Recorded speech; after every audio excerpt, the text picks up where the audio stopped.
सारा, आप ये बताइएगा, ये सारा कुछ आपके ख्याल में क्यों हुआ?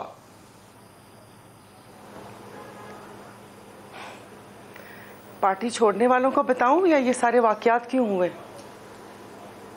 नहीं, पार्टी छोड़ने वालों का बताए ना, वो तो आज की खबर तो वही है, वाकयात का तो पता है। पार्टी छोड़ने वालों का आज की खबर तो वही है। पहले तो मुझे सिर्फ आपसे ये पूछना था कि वो इस 9 और 10 मई के जो वाकयात हुए उसकी मजम्मत करते हैं, वो नहीं होना चाहिए। उनके लिए इतने उनकी जो FIR, ATC, MPO, पता नहीं क्या क्या, मुझे तो इतने नाम भी नहीं याद। मतलब अब सब वो गंगा नहा लिए या वो 32वां होता है पानी में गोता देने वाला। मतलब अब वो बाहर जब आ गए हैं, उन्होंने आके ऐलान कर दिया है कि हमारा किसी पार्टी से क्या सियासत से भी ताल्लुक़ नहीं है। तो मतलब मैं ये पूछना चाहती हूँ, रियासत से जो नाज बलोच साहब ने बोला कि रियासत से पंगा लिया, मेरे ख्याल में रियासत से तो पंगा नहीं लिया। तो पूछना ये था कि वो क्या वो इन तमाम इल्ज़ामात से बरी जमा हो गए हैं? नहीं, किससे लड़ाई की उन्होंने रियासत से लड़ाई की ना। बिल्कुल सही, आपको मुझे ही बताना पड़ेगा क्योंकि आप तो पिछले दिनों से उम्र यार की कहानियां पढ़ रहे हैं। उम्र यार की जंबेल, उम्र यार का शैतानी चरखा, उम्र यार के दिमाग। थोड़ा छोड़े वो कहानियां बंद। मुझे लगता है कि पिछले दिनों से आप मेरा ट्विटर अकाउंट देख रही हैं। जी, वो जितनी उम्र यार की कहानियां बचपन याद दिला दिया, बचपन में पढ़ते होते थे। नहीं बताएं ना, आप बताएं कि रियासत तो आपका सवाल ये है कि ये वो दूर, मतलब आपको मैं भी यहाँ बैठी अच्छी नहीं लग रही आपको? नहीं, बहुत अच्छी। तो आपका मानना ये है कि रियासत अदालतों को कोई हुक्म नहीं मान रहा, जब अदालतों को कोई हुक्म नहीं मान रहा, जब आप इमरान रियाज को बुलाने की बात करते हैं तो वो कहते हैं कि हमारे पास नहीं है, हमें तो कहा किसी ने और हमने पकड़ के दे दिया। फिर एक बंदा जेल से निकलता है और उसके बाद वो बाहर से गायब हो जाता है। मैं एक मतलब आप ना मुझे किसी सायरा बानो पार्लियामेंटेरियन मत लें, मैं एक आवाम करके मैं आपसे सवाल कर रही हूँ। तो फिर ये सब क्या है, आप मुझे बताएं। और बाकी रही ये पार्टी की जिस किस्म के लोग थे, तलत साहब मुझे सिर्फ 1 मिनट दे दीजिएगा। ये मैं आपको बाद में बता दूंगी कि एक हमारे PTI के मेंबर नेशनल असेंबली थे, वजीर भी रह चुके हैं, वो कोई उनके पास ताज़ियत करने के लिए गई थी। आप यकीन नहीं करें, अब तक की जो स्टोरी है उन्होंने मुझे ये पूरी स्टोरी 2019 नवंबर में बयान की थी और मैं हैरान परेशान थी और मेरे दिल से दुआ भी निकलती थी कि ज़ाहिर है मुल्क के पाकिस्तान और ये सब कुछ ना हो। लेकिन अब मैं सोचती तो मुझे ऐसे लगता है कि जैसे वो सब कुछ लिखा हुआ था। उन्होंने मुझे ये कहा था, मतलब ये जो दरबारी अभी ये काफ़ी सारे लोग जो छोड़ कर गए हैं, उन्होंने कहा था कि खुशामद में नंबर 1 और कह रहे हैं कि देख लेना कि जैसे मुशर्रफ एक अकेला फंसा था, ये इमरान खान फंसेगा और इन सब ने क्लीन क्लियर चिट लेकर सब साइड पर होंगे और वो एक बंदा टंगेगा जैसे मुशर्रफ टंगा था, और ये भी पूरी उन्हीं की काबीना है। तो ये पूरा मैं आपसे पूछूंगा कि माशाल्लाह उनके पास इतनी जो है वो दूरंदेशी कहाँ से आ गई। सारा साहब क्विकली अगर मैं आपसे पूछ पाऊँ, ये जो रवादारी की बात की है, जब भी किसी ने समझा कि वो अपने खेल से बड़ा हो गया, सियासत से बड़ा हो गया, किसी जर्नैल ने समझा वो फौज से बड़ा हो गया, किसी ISI के सरबराह ने समझा वो ISI से बड़ा हो गया, किसी स्पोर्ट्समैन ने समझा वो क्रिकेट से बड़ा हो गया, तो उसको मुंह की खानी पड़ी। शायद PTI ने वो तहम्मुल, बुर्दबारी और कोएग्जिस्टेंस दूसरी जमातों के साथ नहीं की, जिसकी वजह से आज बहुत अकेलापन महसूस कर रहे होंगे इमरान खान।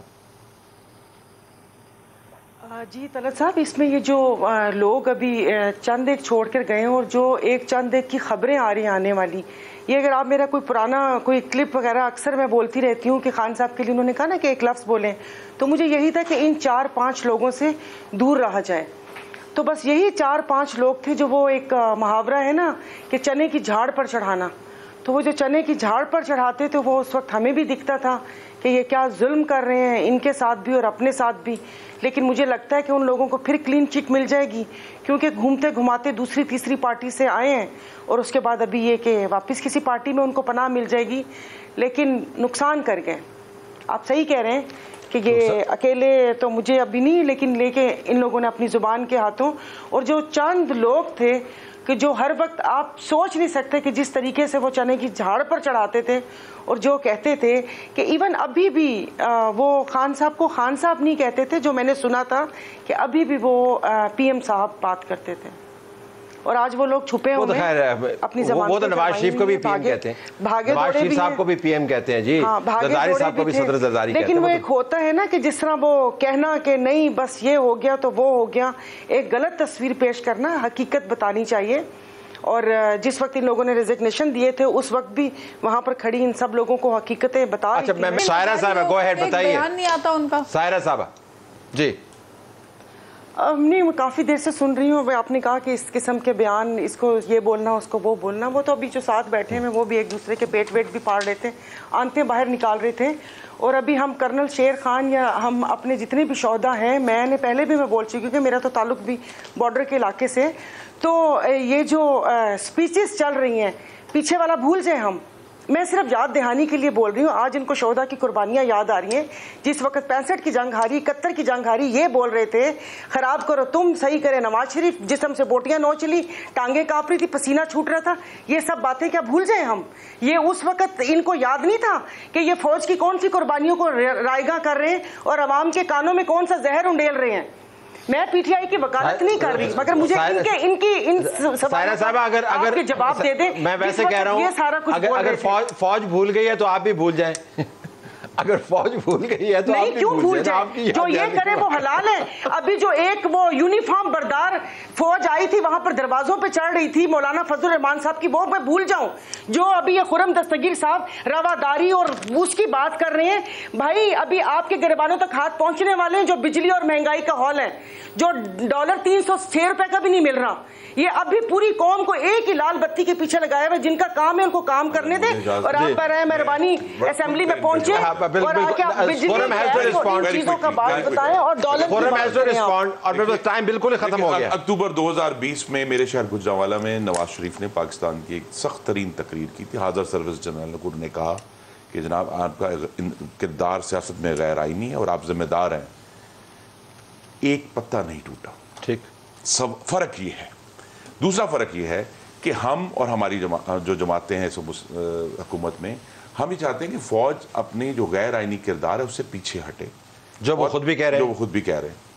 इमरान खान ये चाहते हैं, और जिसकी वजह से उनका ये वायलेंस हुआ कि फौज अपने किरदार से पीछे क्यों हटी है, मेरे हक में आकर इन सब चोरों को बाहर क्यों नहीं। फंडामेंटल तो ये फंडामेंटल फर्क है, एक मुतजाद राय है। वो ये चाहते हैं कि फौज सियासत में रहे, गैर आईनी किरदार रहे और तमाम तर जो वजन है अपना उनके पलड़े में डालकर उनको इकतदार दिलाए, जबकि हम ये कहते हैं कि देर या बदेर हमें बहरहाल पाकिस्तान में अब साथ एक बात ये भी ऐड कर लें कि सायरा बानो बीबी पीपल्स पार्टी के जियालों ने कोड़े खाए जिया के दौर में, लेकिन कभी भी ऐसे खौफनाक जो है अज़ाइम नहीं दिल में रखे और कभी फौजी तंसीबात के ऊपर हमले करने का सोचा भी नहीं। Okay, Khurram go ahead quickly. हमले करने के लिए जुबान से हमले हुए, जो धमकियां दी गई हैं जनरल्स को, उसकी मैं बात कर रही हूं।